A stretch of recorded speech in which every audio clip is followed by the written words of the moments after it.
नमस्कार दोस्तों, आपका स्वागत है आपकी अपनी यूट्यूब चैनल बीपीएम नॉलेज में। आज हम लोग एसएससी के टॉप 50 क्वेश्चन करने वाले हैं, जो कि सभी एग्जामों के लिए बहुत ही महत्वपूर्ण रहने वाला है। इनमें से किसी भी प्रश्नों का आंसर आपको पता है तो आप कमेंट बॉक्स में दे सकते हैं। तो चलिए आज का वीडियो शुरू करते हैं। आज का पहला क्वेश्चन है, भारत के उत्तरी पश्चिमी भाग में शीतकालीन वर्षा मुख्य रूप से किस कारण से होती है? भारत के उत्तरी पश्चिमी भाग में शीतकालीन वर्षा मुख्य रूप से किस कारण से होती है? तो ये होती है पश्चिमी विक्षोभ। इसका राइट आंसर ऑप्शन ये हो जाएगा। पश्चिमी विक्षोभ के कारण से जो है भारत के उत्तरी पश्चिमी भाग में जो है शीतकालीन वर्षा होती है। चलिए अगला क्वेश्चन देख लेते हैं। अगला क्वेश्चन है, निम्नलिखित में से कौन सा पृथ्वी के घूर्णन का प्रभाव नहीं है? निम्नलिखित में से कौन सा पृथ्वी के घूर्णन का प्रभाव नहीं है? तो यह ऋतु परिवर्तन। इसका राइट आंसर ऑप्शन डी हो जाएगा। ऋतु परिवर्तन जो है यह पृथ्वी के घूर्णन का प्रभाव जो है नहीं है। चलिए अगला क्वेश्चन देख लेते हैं। अगला क्वेश्चन है, एफ्ला विष का उत्पादन किसके द्वारा होता है? एफ्ला विष का उत्पादन किसके द्वारा होता है? तो ये कवक के द्वारा। इसका राइट आंसर ऑप्शन डी हो जाएगा। कवक के द्वारा जो है एफ्ला विष का जो है उत्पादन होता है। चलिए अगला क्वेश्चन देख लेते हैं। अगला क्वेश्चन है, राज्यसभा के सदस्यों के चुनाव की प्रक्रिया कहाँ से लिया गया है? राज्यसभा के सदस्यों के चुनाव की प्रक्रिया कहाँ से लिया गया है? तो ये दक्षिण अफ्रीका के संविधान से। इसका राइट आंसर ऑप्शन बी हो जाएगा। राज्यसभा के सदस्यों का चुनाव की प्रक्रिया जो है दक्षिण अफ्रीका के संविधान से लिया गया है। चलिए अगला क्वेश्चन देख लेते हैं। अगला क्वेश्चन है, प्यूनिक युद्ध किसके मध्य लड़े गए थे? प्यूनिक युद्ध किसके मध्य लड़े गए थे? तो ये रोम और कैर्थोज। इसका राइट आंसर ऑप्शन बी हो जाएगा। रोम और कैर्थोज के बीच जो है प्यूनिक युद्ध जो है लड़े गए थे। चलिए अगला क्वेश्चन देख लेते हैं। अगला क्वेश्चन है, आनुवंशिक विकार जिसमें केंद्रक में 46 क्रोमोसोम XXY हो जाते हैं। आनुवंशिक विकार जिसमें केंद्रक में 46 क्रोमोसोम XXY हो जाते हैं उसे क्या कहते हैं? तो उसे कहते हैं क्लाइनफिल्टर। इसका राइट आंसर ऑप्शन ए हो जाएगा। क्लाइनफिल्टर जो है आनुवंशिक विकार में जो है केंद्रक में जो 46 क्रोमोसोम हो जाते हैं। चलिए अगला क्वेश्चन देख लेते हैं।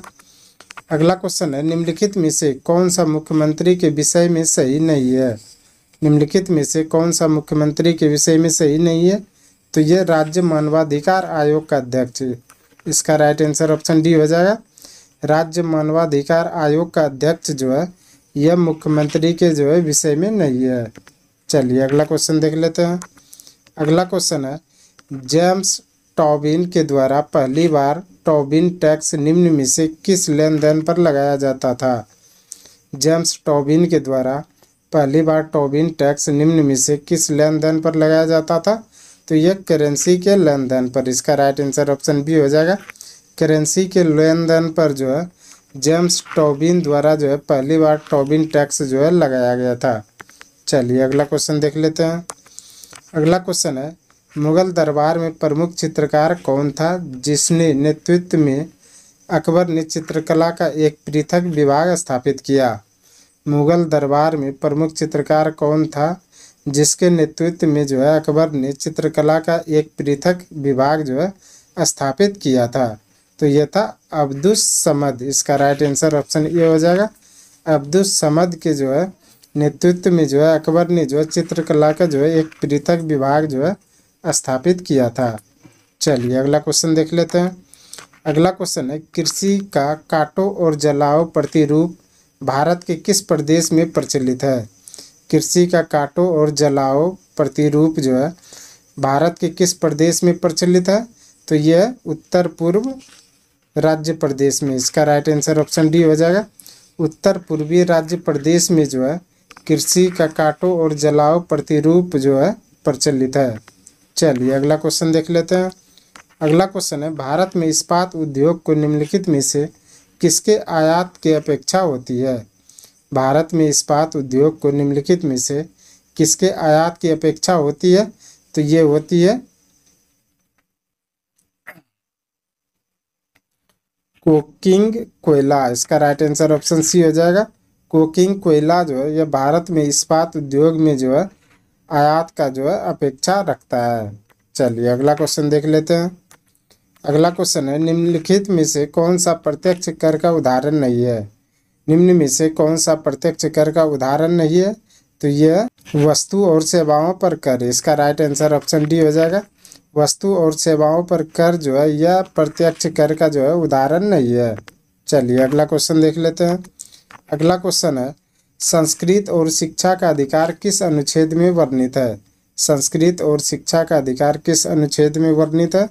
तो यह अनुच्छेद 29 और 30 में। इसका राइट आंसर ऑप्शन बी हो जाएगा। अनुच्छेद 29 और 30 में जो है संस्कृत और शिक्षा का अधिकार जो है वर्णित है। चलिए अगला क्वेश्चन देख लेते हैं। अगला क्वेश्चन है, निम्नलिखित में से किसने रैयतवाड़ी बंदोबस्त आरंभ किया था? निम्नलिखित में से किसने रैयतवाड़ी जो है बंदोबस्त आरंभ किया था? तो ये किया था थॉमस मुनरो ने। इसका राइट आंसर ऑप्शन बी हो जाएगा। थॉमस मुनरो ने जो है रैयतवाड़ी जो है बंदोबस्त आरंभ किया था। चलिए अगला क्वेश्चन देख लेते हैं। अगला क्वेश्चन है, पश्चिम बंगाल में होने वाली मानसून पूर्व की वर्षा को क्या कहते हैं? पश्चिम बंगाल में होने वाली मानसून पूर्व की वर्षा को क्या कहते हैं? तो ये कहते हैं काल बैसाखी। इसका राइट आंसर ऑप्शन डी हो जाएगा। काल बैसाखी यानी कि नार्बो स्ट्रेट जो है यह जो है मानसून पूर्व की वर्षा को जो है पश्चिम बंगाल में होने वाली मानसून पूर्व की वर्षा को जो है कहते हैं। चलिए अगला क्वेश्चन देख लेते हैं। अगला क्वेश्चन है, भारत के राष्ट्रपति के चुनाव में हुए विवाद का निर्णय कौन करता है? भारत के राष्ट्रपति के चुनाव में हुए विवाद का निर्णय जो है कौन करता है? तो ये करता है सर्वोच्च न्यायालय। इसका राइट आंसर ऑप्शन बी हो जाएगा। सर्वोच्च न्यायालय जो है भारत के राष्ट्रपति के चुनाव में जो है विवाद का जो है निर्णय करते हैं। चलिए अगला क्वेश्चन देख लेते हैं। अगला क्वेश्चन है, भोपाल गैस दुर्घटना में विषाक्तता का जो है जिसका रिसाव हुआ था, भोपाल गैस दुर्घटना में जो है किस गैस का जो है रिसाव हुआ था? तो ये हुआ था मिथाइल आइसोसाइनाइड का। इसका राइट आंसर ऑप्शन सी हो जाएगा। मिथाइल आइसोसाइनाइड का जो है भोपाल गैस दुर्घटना में जो है रिसाव हुआ था। चलिए अगला क्वेश्चन देख लेते हैं। अगला क्वेश्चन है, दक्षिण पूर्व एशिया के वृद्धि त्रिकोण में कौन सम्मिलित है? दक्षिण पूर्व एशिया के वृद्धि त्रिकोण में जो है कौन सम्मिलित है? तो यह सिंगापुर, मलेशिया और इंडोनेशिया। इसका राइट आंसर ऑप्शन ए हो जाएगा। सिंगापुर, मलेशिया और इंडोनेशिया जो है दक्षिण पूर्व एशिया में जो है वृद्धि के त्रिकोण में जो है सम्मिलित है। चलिए अगला क्वेश्चन देख लेते हैं। अगला क्वेश्चन है, निर्विरोध निर्वाचित होने वाले भारत के प्रथम राष्ट्रपति कौन है? निर्विरोध निर्वाचित होने वाले भारत के प्रथम राष्ट्रपति कौन है? तो यह एन संजीव रेड्डी। इसका राइट आंसर ऑप्शन डी हो जाएगा। एन संजीव रेड्डी जो है यह निर्विरोध निर्वाचित होने वाले जो है भारत के प्रथम राष्ट्रपति हैं। चलिए अगला क्वेश्चन देख लेते हैं। अगला क्वेश्चन है, निम्न में से कौन सा हाइड्रोजन का समस्थानिक नहीं है? निम्न में से कौन हाइड्रोजन का समस्थानिक नहीं है? तो यह इट्रियम। इसका राइट आंसर ऑप्शन डी हो जाएगा। इट्रियम जो है यह हाइड्रोजन का समस्थानिक नहीं है। चलिए अगला क्वेश्चन देख लेते हैं। अगला क्वेश्चन है, भारत में बाजार नियंत्रण प्रणाली किस सुल्तान द्वारा लागू की गई थी? भारत में बाजार नियंत्रण प्रणाली जो है किस सुल्तान द्वारा लाई गई थी? तो ये अलाउद्दीन खिलजी द्वारा। इसका राइट आंसर ऑप्शन ए हो जाएगा। अलाउद्दीन खिलजी द्वारा जो है भारत में जो है बाजार नियंत्रण प्रणाली जो है लागू की गई थी। चलिए अगला क्वेश्चन देख लेते हैं। अगला क्वेश्चन है, अकबर के 1567 से 68 ईस्वी में चित्तौड़ पर आक्रमण के समय जो है मेवाड़ का शासक कौन था? अकबर के 1567-68 ईस्वी में जो है चित्तौड़ पर आक्रमण के समय जो है मेवाड़ का जो है शासक कौन था? तो ये था राणा उदय सिंह। इसका राइट आंसर ऑप्शन बी हो जाएगा। राणा उदय सिंह जो है अकबर के 1567 और 68 ईस्वी में जो है चित्तौड़ पर आक्रमण के समय जो है मेवाड़ का शासक था। चलिए अगला क्वेश्चन देख लेते हैं। अगला क्वेश्चन है, पटाखों से निकलने वाली हरी ज्वाला निम्न में से किसके कारण उत्पन्न होती है? पटाखों से निकलने वाली हरी ज्वाला निम्न में से किसके कारण उत्पन्न होती है? तो यह बेरियम के कारण। इसका राइट आंसर ऑप्शन डी हो जाएगा। बेरियम के कारण जो है पटाखों से निकलने वाली जो है हरी जो है ज्वाला उत्पन्न होती है। चलिए अगला क्वेश्चन देख लेते हैं। अगला क्वेश्चन है, लोकसभा में प्रथम विपक्ष के नेता कौन थे? लोकसभा में प्रथम विपक्ष के नेता कौन थे? तो ये थे राम सुभग सिंह। इसका राइट आंसर ऑप्शन सी हो जाएगा। राम सुभग सिंह जो है लोकसभा में जो है प्रथम विपक्ष के जो है नेता थे। चलिए अगला क्वेश्चन देख लेते हैं। अगला क्वेश्चन है, गारो, खासी और जयंतिया पहाड़ियाँ किस राज्य में स्थित है? गारो, खासी, जयंतिया पहाड़ियाँ किस राज्य में स्थित है? तो यह मेघालय में। इसका राइट आंसर ऑप्शन बी हो जाएगा। मेघालय राज्य में जो है गारो, खासी और जयंतिया पहाड़ियाँ जो है स्थित है। चलिए अगला क्वेश्चन देख लेते हैं। अगला क्वेश्चन है, डेविस कप का संबंध किस खेल से है? डेविस कप का संबंध जो है किस खेल से है? तो यह टेनिस से। इसका राइट आंसर ऑप्शन सी हो जाएगा। टेनिस से जो है कौन सा खेल संबंध है? तो यह डेविस कप। चलिए अगला क्वेश्चन देख लेते हैं। अगला क्वेश्चन है, राज्यसभा साधारण विधेयक को अधिकतम निलंबित कर सकती है? राज्यसभा साधारण विधेयक को अधिकतम निलंबित कर सकती है तो 6 माह के लिए। इसका राइट आंसर ऑप्शन सी हो जाएगा। 6 माह के लिए जो है राज्यसभा जो है साधारण विधेयक को जो है अधिकतम जो है निलंबित कर सकती है। चलिए अगला क्वेश्चन देख लेते हैं। अगला क्वेश्चन है, निम्नलिखित में से कौन कैबिनेट मिशन का सदस्य नहीं था? निम्नलिखित में से कौन कैबिनेट मिशन का सदस्य नहीं था? तो ये विलियम वार्ड। इसका राइट आंसर ऑप्शन ए हो जाएगा। विलियम वार्ड जो है यह कैबिनेट मिशन का जो है सदस्य नहीं था। चलिए अगला क्वेश्चन देख। अगला क्वेश्चन है, भ्रूण और गर्भाशय के बीच संवहनी संपर्क बनाने वाली संरचना को क्या कहते हैं? भ्रूण और गर्भाशय के बीच संवहनी संपर्क बनाने वाली संरचना को क्या कहते हैं? तो ये कहते हैं अपरा यानी प्लेसेंटा। इसका राइट आंसर ऑप्शन ए हो जाएगा। अपरा या प्लेसेंटा जो है भ्रूण और गर्भाशय के बीच जो है संवहनी संपर्क बनाने वाली संरचना है। चलिए अगला क्वेश्चन देख लेते हैं। अगला क्वेश्चन है, मिनी माता रोग निम्नलिखित में से किसके सेवन से होता है? मिनी माता रोग निम्नलिखित में से किसके सेवन से होता है? तो ये मरकरी यानी कि पारा। इसका राइट आंसर ऑप्शन बी हो जाएगा। मरकरी यानी कि पारा जो है सेवन करने से जो है मिनी माता रोग जो है होता है। चलिए अगला क्वेश्चन देख लेते हैं। अगला क्वेश्चन है, भारत में तटीय सीमा वाले राज्यों की संख्या कितनी है? भारत में तटीय सीमा वाले राज्यों की संख्या कितनी है? तो यह 9 है। इसका राइट आंसर ऑप्शन सी हो जाएगा। 9 जो है भारत में तटीय सीमा वाले राज्यों की संख्या है। चलिए अगला क्वेश्चन अगला क्वेश्चन है, पद शाहनामा का जो है रचयिता कौन है? पद शाहनामा का रचयिता कौन है? तो यह अब्दुल हमीद लाहौरी। इसका राइट आंसर ऑप्शन सी हो जाएगा। अब्दुल हमीद लाहौरी जो है यह पद शाहनामा का जो है रचयिता है। चलिए अगला क्वेश्चन देख लेते हैं। अगला क्वेश्चन है, निम्नलिखित में से भारत की कौन सी नदी ज्वार नदमुख बनाती है? निम्नलिखित में से भारत की कौन सी नदी जो है ज्वार नदमुख बनाती है? तो ये तापी यानी कि ताप्ती। इसका राइट आंसर ऑप्शन बी हो जाएगा। ताप्ती नदी जो है ज्वार नदमुख जो है बनाती है। चलिए अगला क्वेश्चन देख लेते हैं।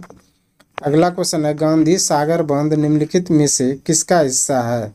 गांधी सागर बांध निम्नलिखित में से किसका हिस्सा है? तो ये चंबल का हिस्सा है। इसका राइट आंसर ऑप्शन ए हो जाएगा। गांधी सागर बांध जो है ये चंबल का हिस्सा है। चलिए अगला क्वेश्चन देख लेते हैं। अगला क्वेश्चन है, निम्नलिखित राज्यों में से किस एक में केबुल लामजाओ राष्ट्रीय उद्यान स्थित है? निम्नलिखित राज्यों में से किस एक में जो है केबुल लामजाओ राष्ट्रीय उद्यान स्थित है? तो यह आंसर ऑप्शन सी हो जाएगा। मणिपुर राज्य में जो है केबुल लामजाओ राष्ट्रीय उद्यान जो है स्थित है। चलिए अगला क्वेश्चन देख लेते हैं। अगला क्वेश्चन है, किस गवर्नर जनरल का नाम व्यापकगत का सिद्धांत यानी कि डक्किन ऑफ लैप्स के साथ जुड़ा हुआ है? किस गवर्नर जनरल का नाम जो है व्यापकगत का सिद्धांत यानी कि डक्किन ऑफ लैप्स के साथ जुड़ा हुआ है? तो ये लॉर्ड डलहौजी का। इसका राइट आंसर ऑप्शन बी हो जाएगा। लॉर्ड डलहौजी का नाम जो है डक्किन ऑफ जो है लैप्स के साथ जुड़ा हुआ है। यानी कि राज्य हड़प नीति, इसको राज्य हड़प जो है हड़प नीति भी कहा जाता है। तो इसको भी याद रखिएगा। राज्य हड़प नीति से कौन जुड़ा है? तो ये लॉर्ड डलहौजी। चलिए अगला क्वेश्चन देख लेते हैं। अगला क्वेश्चन है, निम्नलिखित में से भारत में सदाबहार वन जो है कहाँ पाए जाते हैं? निम्नलिखित में से भारत में जो है सदाबहार वन जो है कहाँ पाए जाते हैं? तो ये असम में पाए जाते हैं। इसका राइट आंसर ऑप्शन ए हो जाएगा। असम में जो है सदाबहार वन जो है पाए जाते हैं। चलिए अगला क्वेश्चन देख लेते हैं। अगला क्वेश्चन है, एक स्वस्थ मनुष्य का रक्तचाप कितना होता है? एक स्वस्थ मनुष्य का रक्तचाप कितना होता? तो ये होता है 120/80 mm हीमोग्लोबिन। इसका राइट आंसर ऑप्शन डी हो जाएगा। 120/80 जो है mm जो है हीमोग्लोबिन जो है एक स्वस्थ मनुष्य का जो है रक्तचाप होता है। चलिए अगला क्वेश्चन देख लेते हैं। अगला क्वेश्चन है, सुंदर वन जाने जाते हैं। सुंदर वन जाने जाते हैं, तो ये जाने जाते हैं मैंग्रोव वन से। इसका राइट आंसर ऑप्शन ए हो जाएगा। मैंग्रोव वन से जो है सुंदर वन जाने जाते हैं। चलिए अगला क्वेश्चन देख लेते हैं। अगला क्वेश्चन है, योर्क शब्द का जो है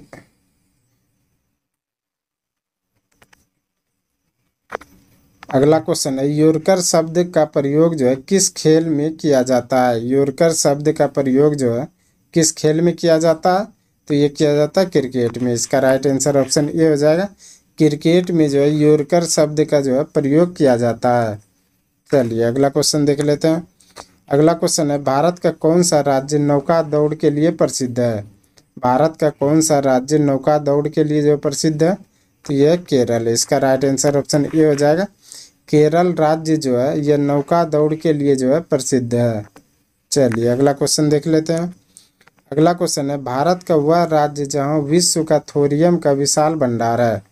भारत का वह राज्य जहां विश्व का थोरियम का विशाल भंडार है, तो यह केरल में। इसका राइट आंसर ऑप्शन ए हो जाएगा। केरल राज्य में जो है थोरियम का जो है विशाल भंडार है। चलिए अगला क्वेश्चन देख लेते हैं। अगला क्वेश्चन है, कंबोडिया किस भौगोलिक और सांस्कृतिक एवं राजनीतिक उपविभाग में आता है? कंबोडिया किस भौगोलिक और सांस्कृतिक एवं राजनीतिक उपविभाग में आता है? तो ये दक्षिण पूर्व एशिया में। इसका राइट आंसर ऑप्शन ए हो जाएगा। दक्षिण पूर्व एशिया में जो है कंबोडिया जो है भौगोलिक और सांस्कृतिक एवं राजनीतिक उपविभाग में आता है। चलिए अगला क्वेश्चन देख लेते हैं। अगला क्वेश्चन है, आत्मीय सभा की स्थापना किसने की थी? आत्मीय सभा की स्थापना किसने की थी? तो ये राजा राम मोहन राय ने। इसका राइट आंसर ऑप्शन सी हो जाएगा। राजा राम मोहन राय ने जो है आत्मीय सभा की जो है स्थापना की थी। चलिए अगला क्वेश्चन देख लेते हैं। अगला क्वेश्चन है, न्यूक्लियस के बाहर जो है डीएनए कहाँ मिलता है? न्यूक्लियस के बाहर जो है डीएनए कहाँ मिलता है? तो ये माइटोकॉन्ड्रिया में। इसका राइट आंसर ऑप्शन डी हो जाएगा। माइटोकॉन्ड्रिया में जो है न्यूक्लियस के बाहर जो है डीएनए मिलता है। चलिए अगला क्वेश्चन देख लेते हैं। अगला क्वेश्चन है, निम्नलिखित गुप्त शासकों में से किसने अश्वमेध यज्ञ संपादित किया था? निम्नलिखित गुप्त शासकों में से किसने अश्वमेध यज्ञ जो है संपादित किया था? तो ये किया था समुद्रगुप्त ने। इसका राइट आंसर ऑप्शन बी हो जाएगा। समुद्रगुप्त ने जो है अश्वमेध यज्ञ जो है संपादित किया था। चलिए अगला क्वेश्चन देख लेते हैं। अगला क्वेश्चन है, निम्नलिखित नदियों में से कौन सी नदी डेल्टा नहीं बनाती है? निम्नलिखित नदियों में से कौन सी नदी डेल्टा नहीं बनाती है? तो ये ताप्ती नदी। इसका राइट आंसर ऑप्शन डी हो जाएगा। ताप्ती नदी जो है यह डेल्टा नहीं बनाती है। चलिए अगला क्वेश्चन देख लेते हैं। अगला क्वेश्चन है, निम्नलिखित में से कनिष्क की राजधानी कौन सी थी? निम्नलिखित में से कनिष्क की राजधानी कौन सी थी? तो ये थे पुरुषपुर यानी कि पेशावर। इसका राइट आंसर ऑप्शन ए हो जाएगा। पुरुषपुर यानी कि पेशावर जो है यह कनिष्क की राजधानी थी।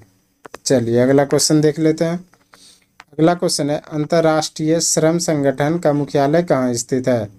अंतर्राष्ट्रीय श्रम संगठन का मुख्यालय कहाँ स्थित है? तो ये जनेवा में स्थित है। इसका राइट आंसर ऑप्शन ए हो जाएगा।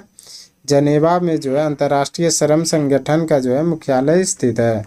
चलिए अगला क्वेश्चन देख लेते हैं। आज का अंतिम क्वेश्चन है, दाब बढ़ाने पर बर्फ का गलनांक क्या होता है? दाब बढ़ाने पर बर्फ का गलनांक क्या होता है? तो ये घट जाता है। इसका राइट आंसर ऑप्शन ए हो जाएगा। दाब बढ़ाने पर जो है बर्फ का गलनांक जो है घट जाता है। आज के लिए बस इतना ही। हमें उम्मीद है कि ये वीडियो आपको पसंद आया होगा। अगर पसंद आया तो प्लीज़ लाइक कमेंट शेयर और चैनल को सब्सक्राइब जरूर करें। धन्यवाद।